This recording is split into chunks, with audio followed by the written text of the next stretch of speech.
गद्दार वतन शेख मुजीबुर रहमान की बेटी शेख हसीना वाजिद को सजाए मौत। जी हाँ, बिल्कुल, शेख हसीना वाजिद को सजाए मौत सुना दी गई। शेख हसीना वाजिद इस वक्त भारत में हैं और बांग्लादेश की अदालत ने उनको इंसानी हकूक़ की खिलाफ वर्जियों की वजह से सजाए मौत सुनाई। इस बारे में आमिर रज़ा से बात करते हैं। आमिर भाई, इंसानी हकूक़ की ऐसी खुला खिलाफ वर्जियाँ की गई शेख हसीना वाजिद की जानिब से बांग्लादेश में, तो अब बांग्लादेश की कोर्ट की जानिब से शेख हसीना वाजिद को सजाए मौत सुना दी गई है। आगे क्या होगा? क्या वो शेख हसीना वाजिद को वापस लाया जाएगा भारत से? देखिए, पहली बात तो यह है कि हमारे अपने नुक्ता नज़र से बात करनी चाहिए। हमारे नुक्ता नज़र से हमने आज वो नारा जो लगा था कि शायद दो कौमी नज़रिया जो है उसको बहिरा बंगाल में डुबो दिया गया है, इंदिरा गांधी ने कहा था, तो साबित किया कि ये दो कौमी नज़रिया कभी ख़त्म नहीं हो सकता। हिंदू और मुसलमान कभी एक नहीं हो सकते। तो बांग्लादेश के मुसलमानों ने कुछ अरसे बाद ही उस सारी गेम को पलट के रख दिया, जो कि एक मुलम्माकारी कह लें, उसको एक सेकुलरिज्म कह लें, जो भी कह लें। मुजीब तो पहले मारा गया था, उसकी एक बेटी बची थी जो कि उस वक्त बैरून मुल्क पढ़ रही थी किसी बाहर की यूनिवर्सिटी में। वो बची, उसको दोबारा भारत ने बाप की जगह पर लॉन्च किया और लॉन्च करने के बाद वहाँ उसकी हुकूमत बनवाई और जैसे बनी, ये एक लंबी कहानी है। लेकिन शेख हसीना वाजिद अपने बाप से भी दो आगे थी। वो बांग्लादेश के उन लोगों से इंतकाम लेना चाहती थी जिन्होंने उनके वालिद को हलाक किया, और उनके वालिद को जो हलाक करने वाले लोग थे वो लोग थे जो पाकिस्तान के साथ रहना चाहते थे। यानी वो लोग, वो फोर्सेस, वो वहाँ के अफराद जो चाहते थे कि पाकिस्तान के साथ रहे। वो जो साजिश हुई वो एक लंबी कहानी है, उस पर नहीं जाते हैं। लेकिन अब जो मुकदमा चला शेख हसीना वाजिद पे, जो कि आपको पता है कि तलबा तंजीम ने जो वहाँ पे तहरीक शुरू की थी, उसके बाद जैसे हालात हुए, जैसे शेख मुजीब के मुजस्मे गिराए गए, शुरू में रिजेंटमेंट आई, लेकिन हसीना वाजिद के पीछे मोदी सरकार का जहन था। उसने ताकत के ज़रिए उस स्ट्रीम को उसको जो है दबाने की कोशिश की, स्प्रिंग को जो कि वहाँ पे आ गया था, दबाने की कोशिश की, और उसके लिए उसने जंगी जराइम तक किए। देखिए, एपी की एक स्टोरी है, मैं शेयर भी करते हैं उसको साथ। एपी की स्टोरी है जिसमें एक ऑडियो लीक होती है जिसमें शेख हसीना वाजिद, और ये सारी चीज़ें फ्रांजिक हो चुकी हैं, मैं इसलिए कह रहा हूँ कि एपी की स्टोरी है, लिंक मैं साथ लगाऊंगा ताकि आप लोगों को समझ आए कि ये औरत क्या, किस जहन की थी, और क्या ये वाकई जैसे खून पीने वाली डायनें होती हैं।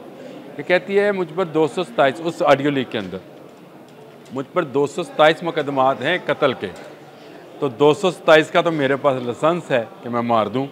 यूएन की रिपोर्ट है कि ये जो बंगाल स्टूडेंट स्प्रिंग आया था, जो कि वहाँ पे इनकलाब आया था, उसमें तकरीबन 1400 लोगों की हलाकत रिपोर्ट हुई। यानी 1400 स्टूडेंट्स को, तलबा को, तालबात को इसने फ़ौजी साजो सामान के साथ, यानी हेलीकॉप्टर और छोटे जो मशीन गन्स हैं, लाइट मशीन गन्स, उनके ज़रिए हलाक किया। जो तलबा तंजीमें हैं वो इसकी तादाद बहुत ज़्यादा बताती हैं। गो के यूएन वालों की रिपोर्ट जो है, चले उसी को अगर ले लें तो इसका मतलब ये है कि 1400 लोगों ने इस एक इनकलाब के लिए अपनी जान दी थी। और ये जो इसकी ऑडियो लीक हुई शेख हसीना वाजिद की, मुझे तो दिल नहीं करता इसको हसीना कहूँ, ये मुझे डायन से किसी कम नहीं लगती है। आप डायन का लफ्ज़ आपने बिल्कुल ठीक चूज़ किया है। हाँ, ये डायन जो है इसको आज फिर भारत ने अपना दी हुई है, और भारत फिर इसी ताक में होगा कि वहाँ पर जो इस वक्त रजीम है उसके खिलाफ करे। लेकिन मेरा ख्याल है अब वक्त बहुत आगे निकल गया। लेकिन आमिर भाई, वो भारत साजिशें करता रहता है, वो साजिशें करेगा ज़रूर। भारत ने साजिश क्या करनी थी, अगर आप चाहेंगे तो एक वीलॉग इस पर करेंगे कि भारत बंगाल बॉर्डर पे अपनी फ़ौजों की तादाद में इजाफा कर रहा है। वो क्यों है? वो इसीलिए था कि दबाव बनाना चाहता था। चलें, वो एक अलग से वीलॉग है, उस पर बात करते हैं। लेकिन देखें, शेख मुजीब ने जो पाकिस्तान मुखालफ नारा लगाया था, जिस तरह उसने बंगाली कौम को ये समझे कि जज्बातियत का शिकार किया, गुमराह किया, और गुमराह करने के बाद उसने मतलूबा मकासद हासिल किए। भारत में भारतीय फ़ौज ने जो है वो मुक्ति बानी का सारा केस ही खैर भारतीय फौजियों का है। ये सारी साजिश भी तो अगरतला में रची ना, सारी साजिश का ताने बने अगरतला में आते हैं। लेकिन मैं आपको बताऊं, मेरे एक लंदन में एक दफ़ा एक ट्यूब स्टेशन में एक बंगाली से मुलाकात हुई। बुज़ुर्ग थे, बहुत सफ़ेद दाढ़ी थी, अल्लाह ताला उनको सेहत कामला दे। लेकिन 20 साल पहले की बात बता रहा हूँ।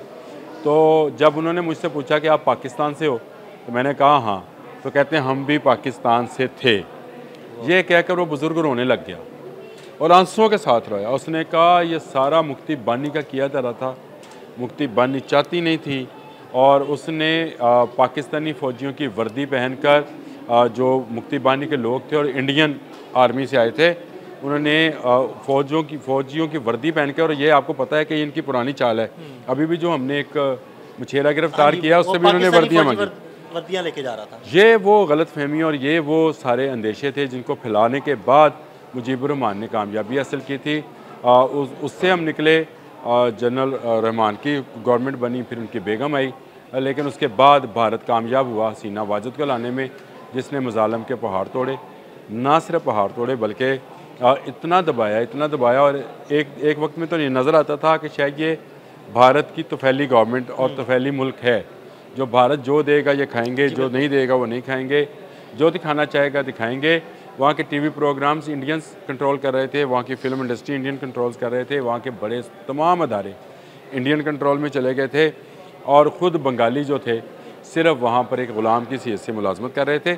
ये जो स्टूडेंट स्प्रिंग आया, बंगाली स्टूडेंट स्प्रिंग आया, ये ऐसे नहीं आ गया, इसके लिए बड़ा वक्त जो है तलबा ने लिया, बड़ी कोशिशें की, जद्दोजहद की, जाने दी, लेकिन शुक्र अल्हम्दुलिल्लाह आज बंगाली एक आज़ाद मुल्क हैं। और इस डाइन को जिसने 227 का तो इतराफ़ किया था, इसके अलावा मैंने आपको बताया कि यूएन की रिपोर्ट के मुताबिक 1400 लोगों ने अपनी जान दी। इस डाइन को उन्होंने फांसी देने का जो फ़ैसला किया है, मेरा ख़्याल है यह हकीकत पर मबनी है और एक मैसेज है इस डाइन के पालने वालों को भी और इस डाइन को पनाह देने वालों के लिए भी, कि जो इंसानियत से हटकर सलूक करेगा, जो जंगी जराइम जैसे जुर्म का इर्तिकाब करेगा, मौत उसकी ठहर जाएगी और उसको फांसी दी जाएगी। हसीना वाजिद आज पकड़ी जाएं, कल पकड़ी जाएं, जिस दिन ये भारत से बाहर जाने की कोशिश करेगी पकड़ी जाएगी और इसको इसी तरह सूली पे लटकाया जाएगा, और इसके बाद बांग्लादेश हकीकी मायनों में आज़ाद हो जाएगा। ये आज़ादी जो है बंगालियों ने कुर्बानी देकर हासिल की है, और हम उनकी इस आज़ादी को ना सिर्फ वेलकम करते हैं बल्कि मैं तो हमेशा ये कहता हूँ कि ये बंगाल, इस वक्त का बांग्लादेश हमारा एक मजबूत बाजू है जो भारत की एक तरफ बैठा है। मैंने कहा कि भारत क्यों उधर फौजी ला रहा है, तो ये जब बात करेंगे तो मैं आपको बताऊँगा कि हमारे लिए बांग्लादेश मजबूत होना दिफाई नुक्ता नज़र से, मुआशी नुक्ता नज़र से क्यों ज़रूरी है और वहाँ पर क्या इक़दाम किए जा रहे हैं, इस पर अलग से व्लॉग करेंगे। लेकिन तमाम कौम को जो है मुबारकबाद कि उस डाइन को जिसने बच्चों को खाया, उसने नहीं देखा तलबा तालबा नहत्ते लोगों पर गोलियां चलवाईं, उसको आज सज़ाए मौत दे दी गई। बहुत शुक्रिया अनूप जी। बिल्कुल आमिर रज़ा ने बड़ी तफसील के साथ आपको बताया कि बच्चों को खाने वाली डाइन को सज़ाए मौत सुना दी गई। ये डाइन इस वक्त भारत में मौजूद है और वो वक्त दूर नहीं जब ये बांग्लादेश के हत्थे चढ़ जाएगी और इसे सूली पर चढ़ाया जाएगा। अदील अहमद और आमिर रज़ा को इजाज़त दीजिएगा। अल्लाह हाफ़िज़।